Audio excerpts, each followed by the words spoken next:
Welcome to Division, Inclusion, Communication, Entertainment Radio. We would like for you to join us for our special presentation today. We will have Robert Jones, and we will be speaking on the topic of school clubs at Full Sail University. If you don't see a club, we also speak on how to start your own. Now, let's get into the interview. My name is Robert Jones, but as a DJ, I go by DJ Jupiter. Jupiter, okay. And how long have you been in the business of DJing? Since 2010. And how long have you been in the business of music? In the business of music, say probably since '95. I've been singing in school choirs, church choirs. Okay. I've played in several different bands from high school, from like middle school all the way up through high school. Like the saxophone, trombone, trumpet. Helped my brother get through most of his schooling with music. Okay. That's good. What makes you so passionate about the music business? So when it comes to music, I'd say like I grew up when it comes to music on old school music. Ray Charles, stuff like that. As well as church music. Being as my grandmother was the first mother, I was always in the church choir. On top of that, on my dad's side, my uncle was a DJ. So like I was always around music to begin with. So it was just like something that came naturally. Okay. What were some of your most memorable projects or collaborations that you've done? Locally here, there was a company. I think the main producer moved back to New York, but we worked with them in doing a couple of music videos and stuff like that. I'd say my most memorable event that I did here in town, we have something called Crab Fest every year. Yeah.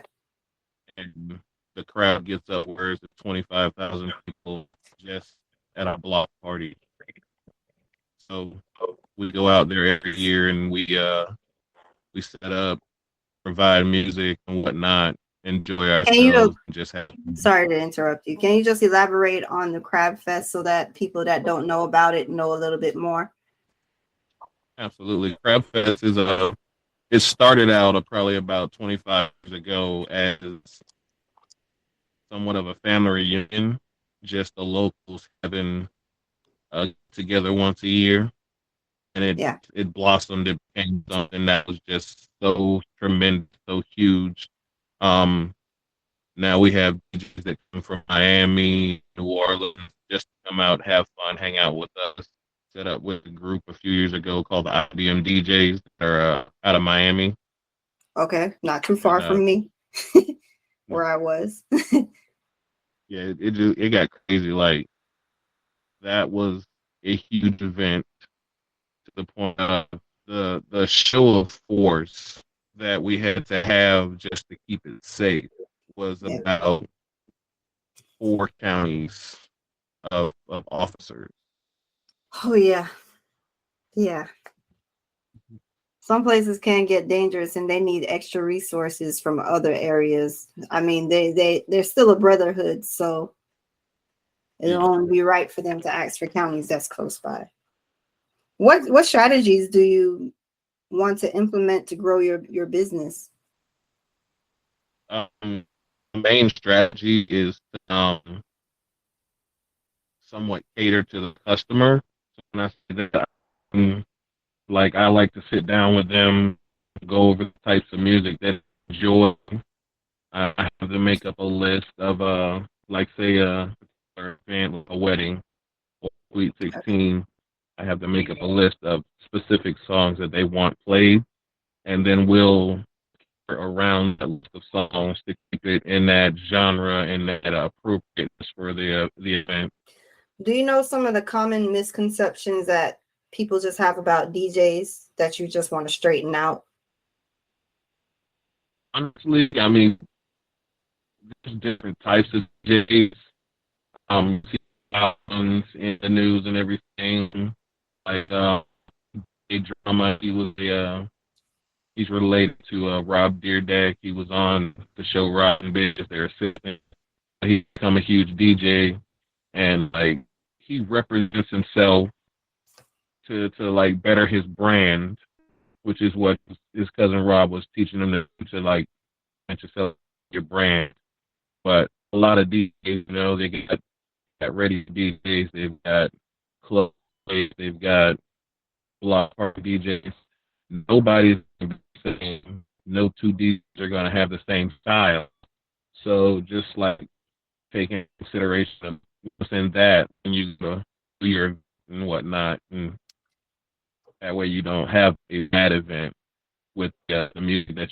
So for like when you're doing maybe a festival or a club, what techniques do you use to create an atmosphere that engages the audience? Technique that you use when we go DJing, my partner, there's catering to the crowd, but the crowd is not going to be everybody that likes the same type of music. So we did an event here in town, I think it was a birthday party, where the family invited a lot of the church members. So the thing of it, we catered to the church members, and as they dwindled down, that's when we started amping up to satisfy the rest of the crowd. We didn't want to disrespect people, you know. We wanted to show the proper respect for people, their genre, their age, and everything, in order to bolster our business. If we don't cater to everybody, just cater to that one person, then we have one person going to come back to us, but we've got upwards of 250, 300 people that will give a call. Where do you see yourself in 5 years? In 5 and 10 years, I would say, 5 to 10. Hopefully, I can sharpen my skills as an event planner as well as a DJ, because I have connections that I've made throughout working different events and everything, from photographers to wedding planners, event coordinators, and stuff like that. I want to take it where I'm that go-to person when it comes to the event that people want, so that not only can I provide the music, but I can have a photographer on call. I can have somebody there for decoration, but I can phone up venues and everything, provide a full service as opposed to just the music. okay. Do you have any advice for any future DJs that want to pursue this route? I would say not jump directly into it. See, I started behind the scenes. I was the guy that was doing the downloading of music events. I was the guy that was preparing flyers and business cards. I was the behind the scenes person to learn what I needed to learn before I jumped out there and embarrassed myself. So you basically was promoting before you actually started DJing. That's a great concept to have. Well, is there anything else you want to say? If it's something you love to do, take music for example. You love music. Just keep that love in your heart for what you're doing. It won't feel like work, because of the simple fact there are people that go into it and this is something they love, and they turn it into a job. They turn it into work instead of that's something they love, and then it just turns them away from that specific thing for the rest of their lives. I'm not playing devil's advocate or leading opposition, but in some cases, doing something you love and hobbies. Now, how do you differentiate between hobbies and doing something you love? But we all still have bills in reality. It's just not saying that I'm not saying, do something you hate per se, like you said, or in a sense of, I would like to just elaborate on that. Like, either do you differentiate your habit, your hobbies from what you love, or do you tie it together?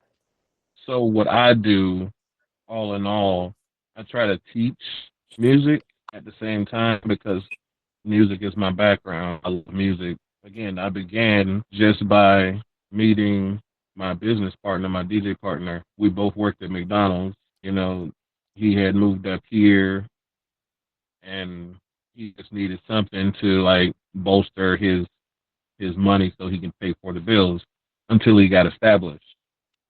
So like it's something he's been doing for over 45 years. Told me like it's something he loves to do, something he's made a living of, but it's not something that he call a job because of the simple fact it's something that he loves to do. He won't put that stigmatism behind it. You know what I'm saying? That's what you're saying. So sometimes, it's best to you do something you love and then you won't put a job title behind it. And in this segment, we were talking about as far as like clubs and stuff. So from being part of Full Cell, could you give us a bit of advice like on clubs to join, or do you think that you should just join all types of clubs and things that may pique your interest, like just for the student body as far as the entirety and new students coming in? Um, Personally, I would say just something that you would enjoy. Um, that way you're not treating it as something. So it doesn't turn into something that you dread doing.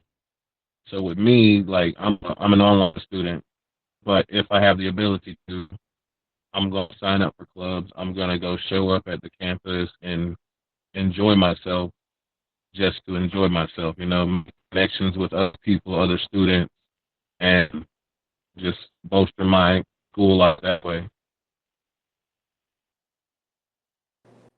Okay, that makes sense. So networking. So you're saying networking helps, and as far as your Yeah. industry is concerned, it's important. But going back to as far as joining clubs and stuff, what were some clubs that interest you? Well, do you know any of the clubs to begin with? Off the top of my head, no. I mean, I know there's a gaming club. There's a lot of stuff to do with NXT, stuff like that. I haven't actually taken the time out to like go through it and be able to like look it up and say, okay, well, I want to do this, I want to do this, I want to do this, just because I'm so busy around here with taking care of 3 kids and working full time. He's just the average adult student that usually has kids and they have to juggle work and school and life.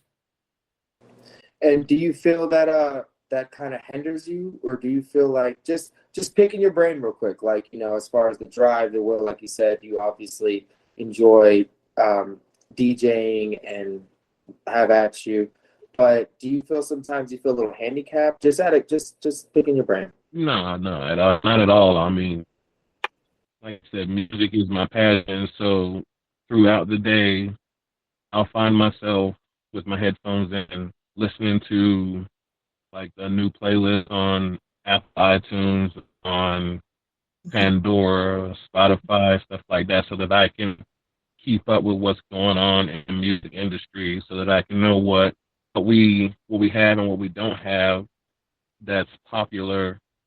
I find myself scrolling through TikTok, looking at videos of people that are making music and seeing if they have it out so that I can get it, because it's something I feel would be popular with the crowds that I DJ for. And who are the popular like DJs for the crowds or the demographic you do deal with? Who would be a popular DJ? Someone that you can, I guess, like kind of like simulate or get a vibe from. Like I said before, there's DJ Drama. I watch him. There's Marshmallow. A lot of people like him. He's a DJ. I like Here in Sickick. town, there's what was that? Sickick. Oh yeah. I like those I like crafty him too. DJs. Okay, I've only followed a few DJs like DJ Pride and DJ Kiss and DJ Suki Man. Like these are more like dubstep like techno. I don't know if it fits your demographic, but I feel like you being a DJ, you're roundabout as far as like, when it comes to not like, oh, I like all type music. So, but it's definitely Yeah, different I than mean, what I y'all do. I mentioned. love all types of music. When I was in high school, I played in jazz band, so I love all types of music. I primarily listen to older music, Ray Charles, Otis Redding, stuff like that, just because like Would you DJ with like Otis a is country old. star? Like, would you DJ with someone in the country, like, country music, or Oh, would you know how to absolutely, DJ to that? absolutely. Yeah, I mean, we have huge events out here that cater towards that have us catered towards country music fans. Um, like a lot of events around here are morning events, so we take our equipment out there, and we have a cool media library of country music from the McIntyre, Luke Bryan, Luke Combs, all kinds of stuff. Oh wow. So do you get your own artist, or like what artist would you like to work for? But do you also try to feature artists? Like, do you go about doing that? Yeah, like I was saying before, we work with different producers here in town. Like there was an artist here locally called LT Dynamite. That group actually split up. There's still a few of them around here. There's one named Floyd Rowe. He's actually starting to come back, and he's producing his own albums and everything here in Ocala, Florida. And he actually just released a music video on Facebook and YouTube, I believe. That's really awesome. And then definitely we would probably like to get, insight from like different people. But I want to ask you one more question just for the viewers and listeners. When you are looking at music, I understand everyone talks about like, when they're like music fans, oh yeah, I'm not all into the mainstream, and and I get the whole controversial conversation of this real music loving, and I myself enjoy I enjoy a little bit of mainstream here and there, but if you wanted to explore as far as find like local artists, or like be that one guy in a conversation of like, hey, I listened to him on YouTube coming up, how would you best like say to utilize platforms to find up and coming artists, or not necessarily maybe stuck to a genre, but how do you go about it, like finding just new music? When it comes to finding new stuff, like I said, I like to scroll through the different platforms, and most of my For You pages are pretty much all music related. So everything on there is pretty much local singers. I guess you would say like word of mouth. People come to me and say, "Oh, you got to check this out," and just going through day to day, I pick it all up. So final question, what did Full Sail do for you as far as your DJing capabilities? Thus far, it has broadened my business sense, in that aspect, because of some fact it's allowing me to change my business model to better suit my DJing styles. So I'm going through and reorganizing pretty much the whole company, because of some fact I'm technically in charge of like the PR and everything. Right now we have a Crab Fest event coming up in April, so we're getting prepped for that, and it's just managing everything. It's allowing me to like focus on the most important aspects of what we have to get done before the event comes up. Okay, all righty then. I mean, that sounds pretty awesome. Just for the segment purposes, I actually going to Full Sail for cybersecurity, and the clubs that I found very kind of prominent were coding, a cybersecurity club. There's also a cultural club. There is also, as well as a pre-law club. And I think it's just in a sense of when you're getting into owning your own business and stuff like that, it does help to be part of these clubs to understand the different cultures behind it.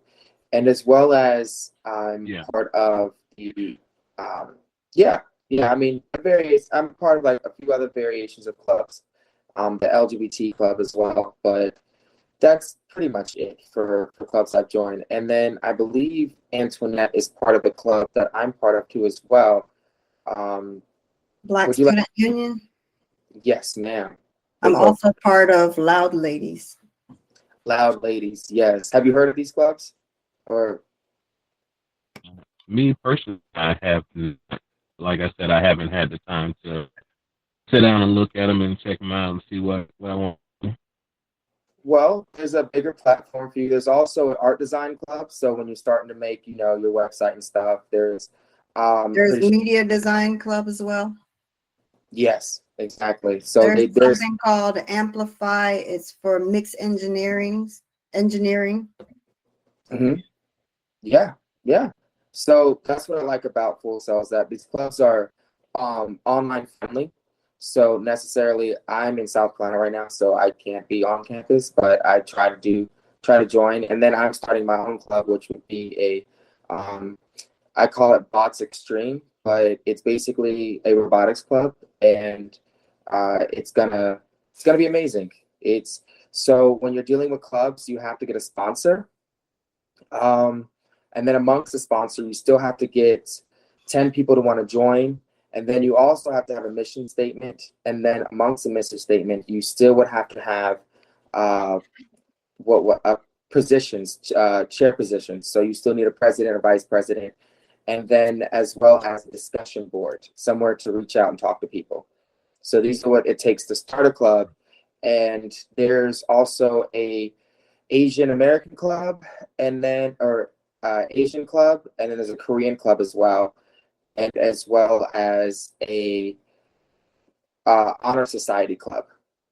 I think Robert, you would probably do great in the content creators club, possibly, because you do have content and you're trying to be in the music business. So I think that would be a great club for you. They also have creative writing club as well. There's about 27 clubs that I see so far. And like, you don't have to be there in the moment. You could just be a person that can contribute, even if it's just your 5 minutes. That 5 minutes can help the club, help it out a lot more than you think. And expand the horizon. There's not meetings every week, but as far as the dockets are concerned, the scheduling isn't bad, but when it comes to as far as the discussion board, I would really utilize those because it allows you kind of to speak a little and keep in contact with just people too as well. I think it provides an easier way to still feel connected with the school. And also, if you're just bored, because the thing they call Discord is the platform that you use to talk on. I was just gonna say that. Oh yeah. See, Robert, you'll love it. You'll love it because it's a lounge center too. So if you find yourself DJing or just vibing out on your chat box, then you could be part of the Discord and just sit in the lounge center, and you'll see someone like myself or Antoinette where we find ourselves, open-ended schedule 4 or 5, sometimes 2 in the morning, depends. So Antoinette. Yes. Have you been to any of the club meetings? I've already been to one of the Loud Ladies meetings. I stumbled upon it like the first week of school. And when I stumbled upon it, they were actually having the meeting within 5 minutes. And they seem to be doing some good things. They want to do whatever projects they can, but they also had the issue of funding. So you got to make sure that you're getting your name out there so that you can try to get additional funding so that you can actually do more events. Yes. And I forgot to mention, they also said that it can't be for profit as far as clubs are ran. Like, it can't be for profit. Although if the school makes money, then that's just making your own personal booster club, which I had a conversation with the director, and she was like, well, that counts. Like, so if you do a booster club, which is pretty much not a club that you have to start up, but a booster club within your club, that allows you to be able to, of course, receive proceeds, but it obviously is 100% given to the school and allowing functions, because you're running an organization. It does need functionality behind it. And I feel like the club's important to see is really just to have the inclusiveness around, but also expand our horizon and learn how people are passing these classes, or just learn what's going new on in the industry. Just a lot of great avenues and benefits come from it without even thinking about it. With that being said, though, Robert, would you be interested in joining any clubs? I would be interested. More than Yeah. likely. I mean, like I said, I just haven't had the time to stop and just look at them and see what's going on, see what we have available. But I'm definitely interested in joining clubs and trying to get myself out there and see what's going on. For sure, for sure. Put yourself out there. That's pretty much all you can do half the time, is just what they say, let God and let go. Yeah. For sure. I actually attended one meeting, and it was about as far as culture cancellation is concerned, and it was with the Black Union, and I thought it was very just controversial conversation. I was like, oh wow, like they just go straight for it. And as far as discussing about it, definitely opened my mind up to thinking more like, okay, when I actually do get in this business world, I'm gonna have to make, split decisions, like direct decisions or thoughts. That is what that's what the club meeting was about, was giving your unjudged opinion on something, but it was a direct question, which led to a direct answer. And we all know, going into the industry, in any industry, you have to make split decisions. And I just find that very, as far as me is concerned, there's always more than one option, but I found a different side of myself. So I thought it was interesting. I will definitely be attending more.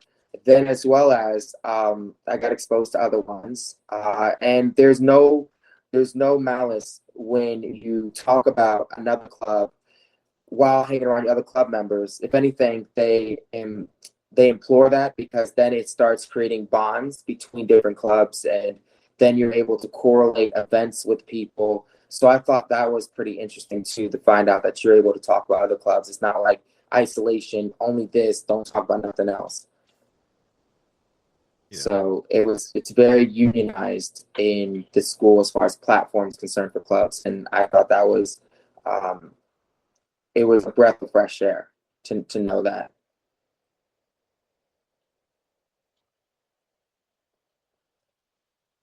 But I would like to have a few inputs on, as far as, what is your guys' ideas about clubs in schools, and how are clubs different from frat houses?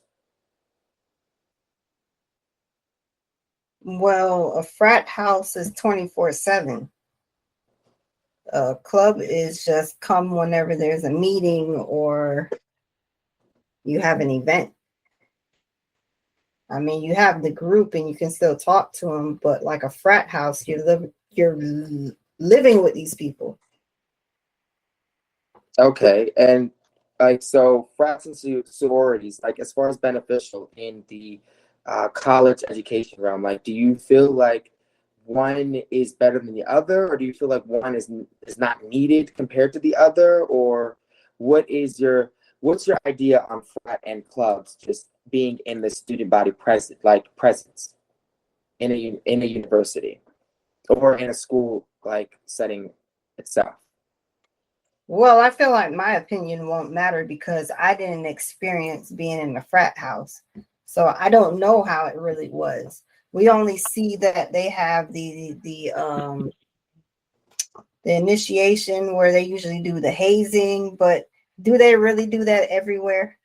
And if like in Florida, I know they had like some extreme hazing where some people died, but like, is it everywhere? Yeah, FAMU. I know everybody has hazing, but is everybody really getting to the point where they're nearly dying because of the hazing? I feel like them being in a frat house, it should bring them closer together, or closer or farther apart. Well, it's just like living with anybody. If you can't stand them and you got to live in this house with them, it's going to kind of get annoying. Well, that's true. Good point. The only thing that I bring attention to is the fact that some places feel like frat houses are, like you said, hazing and stuff is unnecessary, and that it develops kind of bully groups. But then they also think that clubs are a waste of time, and you could be studying more, and it necessarily is a hangout zone, and as well as, oh, someone's trying to, like, let's say, start a business off of. And so I just want to like point out like different, again, not being devil's advocate, just different oppositions I'm thinking about as far as communal events are concerned when it comes to clubs or frat houses, because they both, when it comes to dealing with the student body, generally go about it the same way, as far as like getting people to join, having presidents, chairmen, pro tempores, this, that, and the third, treasurers, as well as planning. With frat houses, they also go through a selection process as well. Most of them go through, the student body. Students will go and apply to join the frat, and they'll have a selection of who they want in there. Interesting. Very true. And do you feel like it would create a bully concept in school, or a hierarchy, or does it totally, without a doubt, yeah, distort the message of what the school's about?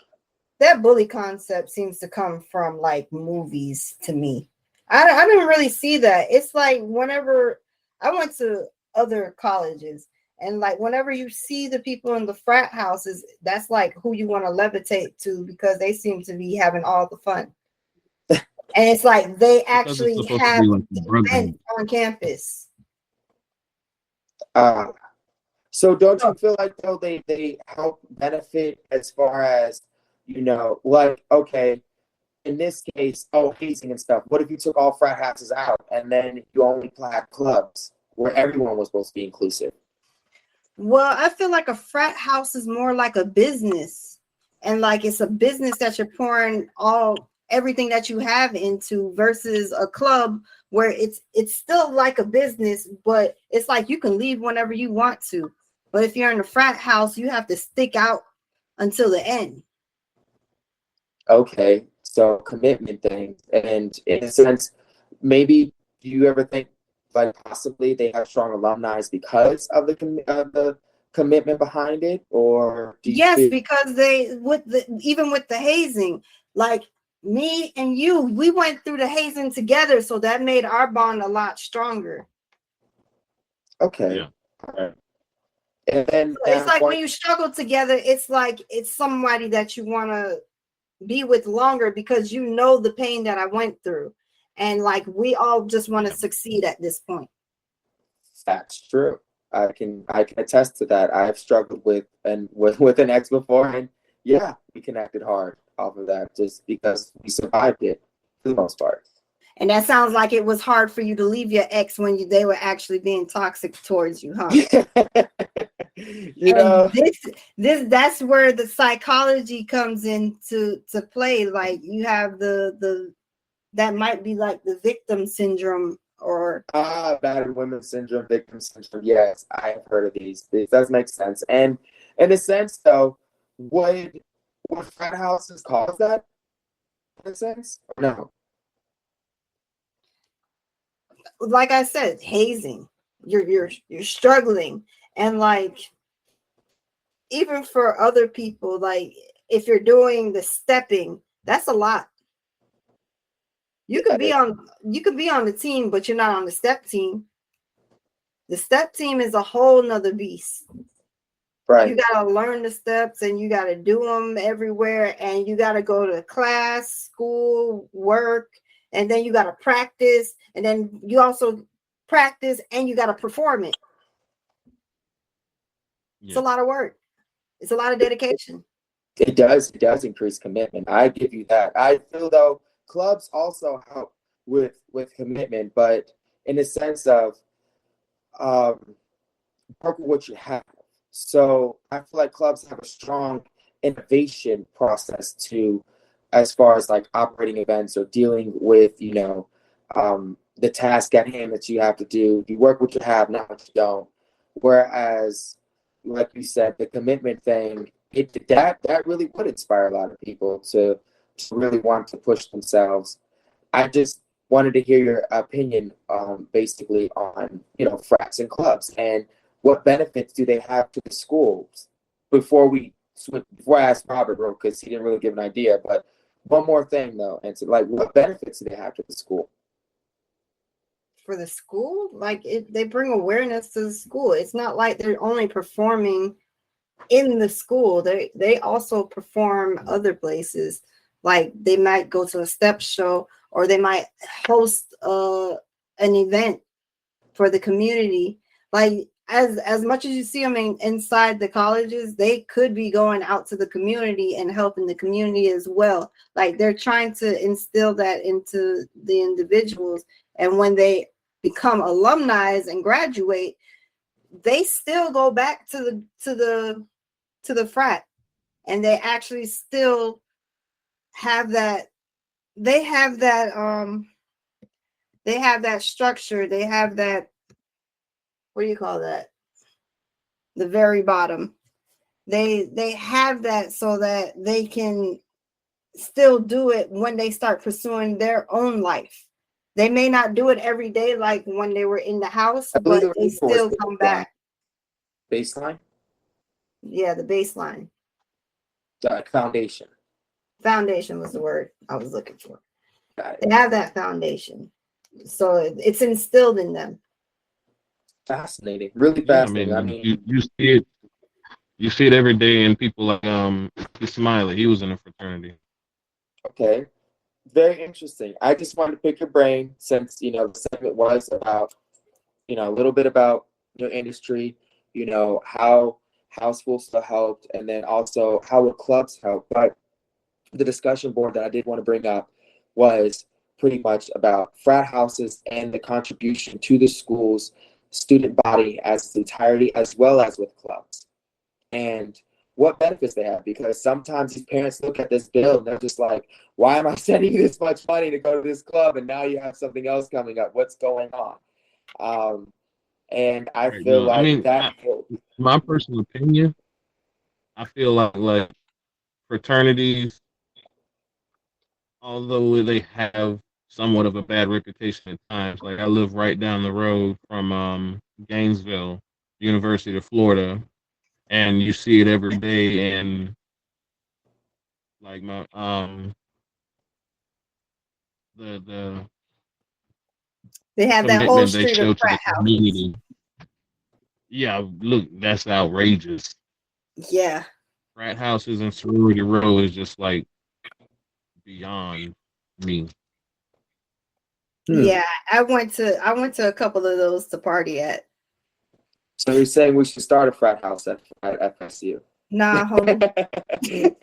Nah, homie. That'll be the lit one ever, though. I'll tell you right now. We'd have YouTube shows for days and blow up on TikTok. I'm just kidding.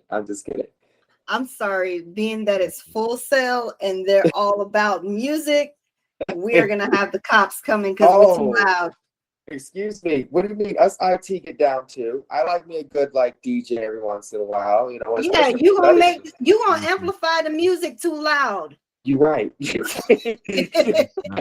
done had the cops called on me several times from noise complaints.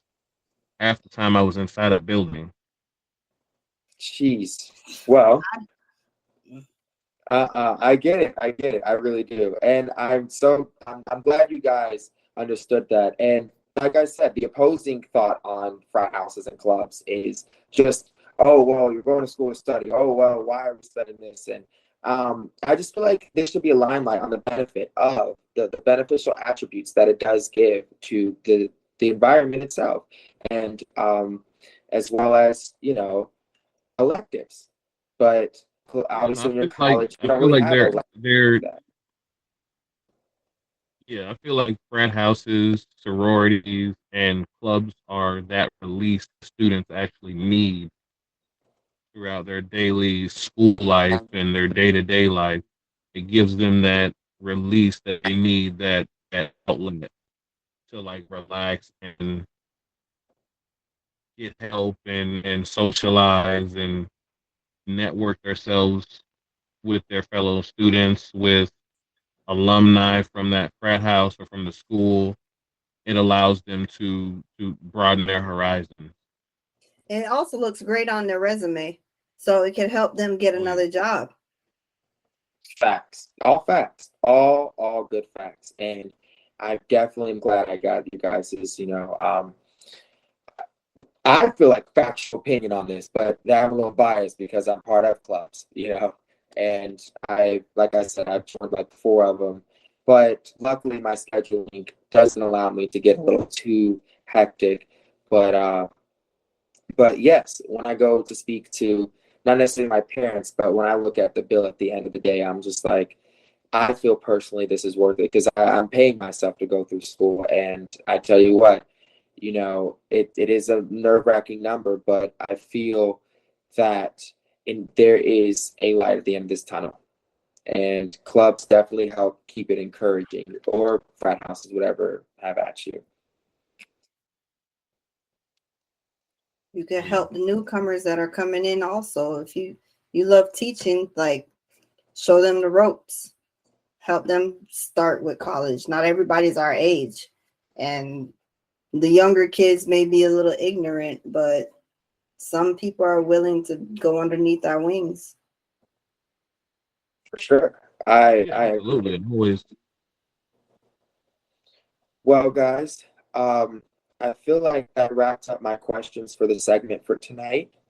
I thank you, Robert, for taking time out to speak with us, and the best of luck with the DJing. Thank you. Yeah, you got to invite me to one of your parties. I will see y'all both in. So, for the brain teaser, that every time we leave, we don't answer this question, but I would like you to be part of it. We do have a brain teaser that we like to ask at the end. And my brain teaser is, as far as frat houses and clubs are concerned, should there be a budget in FAFSA to pay for it, or does it help instill character if you try to figure it out with a group of people on how to do it? Thank you for tuning in. We hope to see you next time. Good night, y'all.